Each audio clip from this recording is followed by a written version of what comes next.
Hello again, Psych 370 students, and welcome to one last video lecture for week 11. In this one, I'm going to be focusing on the fixed interval and variable interval schedules of reinforcement.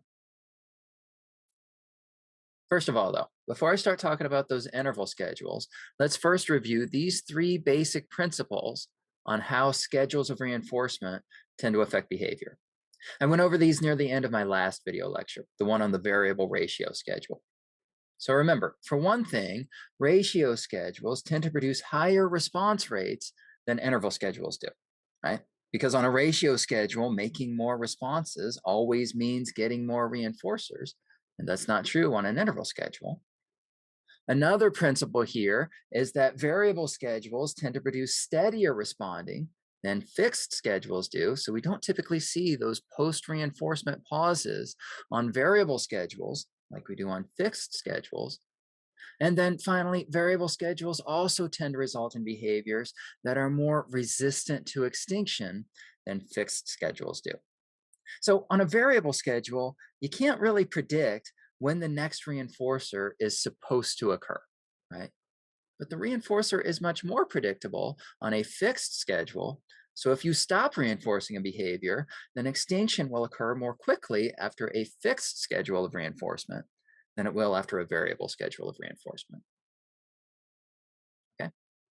So with those three basic principles in mind, let's turn our attention now to interval schedules of reinforcement and how they affect behavior. So remember, guys, on an interval schedule, a certain amount of time has to pass before the response will produce the reinforcer. So to put it like I put it in one of my earlier video lectures for this week, the reinforcer is unavailable during the interval, and then it becomes available once the interval ends. And so at that point, once the interval has elapsed, the next response that the animal makes will get reinforced. So that's how an interval schedule of reinforcement works. And again, on a fixed interval or FI schedule, the length of that interval is always the same from one reinforcer to the next.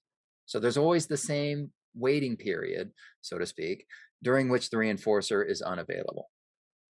So for example, if a pigeon in a Skinner box is pecking a key on an FI 15-second schedule, then any key pecks it makes during that 15-second interval are not going to get reinforced, right?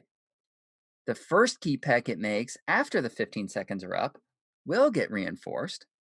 And then the next interval will start, meaning that the pigeon has to wait another 15 seconds now before pecking the key will produce another reinforcer. And guys, after the pigeon has had some experience with that schedule, what it's going to start doing is not really pecking the key at all during the early part of each interval, and it'll start pecking it more and more as the interval draws to a close. So, with fixed interval schedules, we again see post reinforcement pauses, just as we do with fixed ratio schedules. But unlike what we see with fixed ratio schedules, there isn't that abrupt switch back to a high response rate.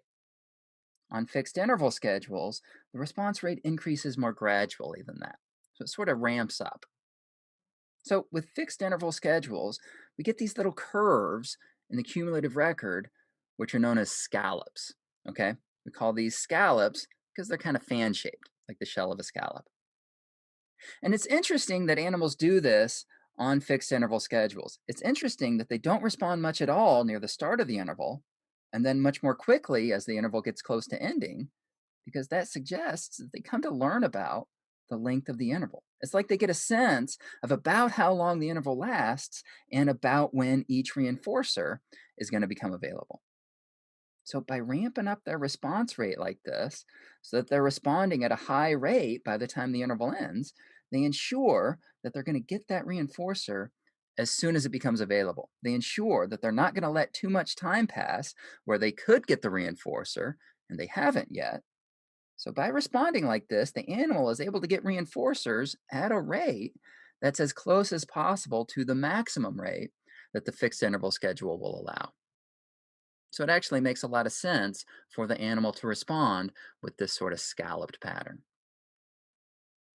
So, anyway, again, to remember how fixed interval schedules of reinforcement affect behavior, keep in mind those three basic principles that I just went over.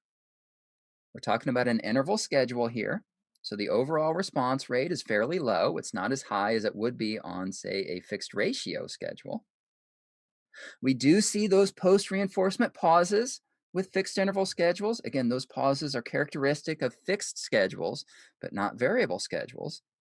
So the response rate fluctuates a lot on a fixed interval schedule. There are some times where the animal isn't really making the response, and other times where it's making the response quite rapidly. And when the reinforcer should become available is a very predictable event on a fixed interval schedule. So behaviors that get reinforced on fixed interval schedules tend not to be very resistant to extinction. They tend to get extinguished fairly quickly when they stop getting reinforced. Okay? Well, that's about all I have to say about how fixed interval schedules affect behavior. So, to finish up this video lecture, I need to talk a little bit about variable interval schedules. Remember, on a variable interval schedule, the reinforcer still doesn't become available until a certain amount of time has passed. But obviously, the difference between a variable interval schedule and a fixed interval schedule is that on a VI schedule, the length of the interval isn't always the same. It varies from one reinforcer to the next. So, a pretty good example of a variable interval schedule in humans would be getting emails. Because a certain amount of time has to pass before checking your email is going to get reinforced by having an interesting or important new message to read. But you can't predict in advance how much time has to pass. Sometimes you get one message and then another one arrives shortly afterward. Other times you might go several hours or even longer without getting any new messages. So the messages arrive sporadically at unpredictable times, which means that checking your email for those messages is going to get reinforced on a variable interval schedule of reinforcement. But again, even though the length of the interval does vary from reinforcer to reinforcer, it'll average out to something. So, for example, if you put a rat in a Skinner box on a VI 30-second schedule, then the first reinforcer might become available after 20 seconds. The next reinforcer might become available after 45 seconds. And for the next one, the rat might have to wait 25 seconds before pressing the bar will again get reinforced. So you could put the rat on a variable interval schedule like that. And if you did that, then once the rat got some experience with that schedule, it would settle into a response rate that's fairly low, but also quite steady. So that's what characterizes responding on variable interval schedules. The animal doesn't perform the response very rapidly, it performs it much less rapidly than it would on a variable ratio schedule, but it performs that response steadily. Again, that response rate doesn't fluctuate a whole lot, it remains pretty consistent over time. So we see these low to moderate but steady response rates on variable interval schedules. And of course, people generally do the same thing with behaviors that get reinforced on this kind of schedule. So take the email example that I used earlier. You don't check and recheck your email like a maniac over and over again, right? Because it doesn't pay to do that. It's an interval schedule.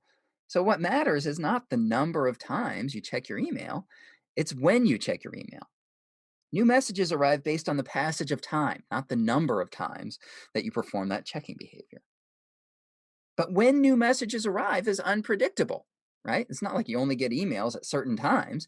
They arrive unpredictably throughout the day. And so if you're like me, you probably check your email every so often throughout the day.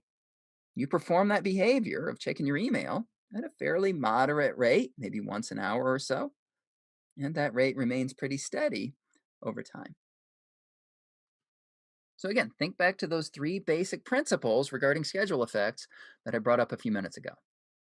Variable interval schedules produce fairly low to moderate response rates. Again, we tend to see slower responding on interval schedules than we do on ratio schedules. Variable interval schedules produce steady responding. Again, we don't see the post reinforcement pauses with variable schedules like we do with fixed schedules, so not a lot of fluctuation in the response rate with a variable interval schedule. And because the availability of the next reinforcer is highly unpredictable on a variable interval schedule, it tends to produce behavior that's quite persistent, behavior that's highly resistant to extinction. I mean, if my email client stopped working, so that checking my email stopped getting reinforced with new messages, if I entered an extinction phase for that behavior of checking my email and I didn't know it, then I'd probably keep checking my email for a while before I realized that something was wrong. That behavior of checking my email would be highly resistant to extinction because of the variable interval schedule of reinforcement that the behavior had been on prior to the extinction phase. Okay? So, again, if you can remember these three basic principles about how behavior differs on ratio schedules versus interval schedules and on fixed schedules versus variable schedules, then it should be pretty easy for you to remember the patterns that we see on a fixed ratio schedule, on a variable interval schedule, or whatever the case may be. Whether it's ratio or interval tells you whether the overall response rate should be high or low. And whether it's fixed or variable tells you about the steadiness of that response rate. Is it going to remain consistent over time or is it going to fluctuate with a lot of pauses? And it also tells you about the resistance to extinction that that behavior can be expected to have. With, again, variable schedules tending to produce behavior that's more resistant to extinction than fixed schedules do. Okay, well, that's a wrap on the video lectures for this week. As always, if you have any questions about the interval schedules that I've talked about in this video lecture, or if you have any questions about any of the other material that we're covering this week, then please let me know. That's all I have for you for now, though. So take care.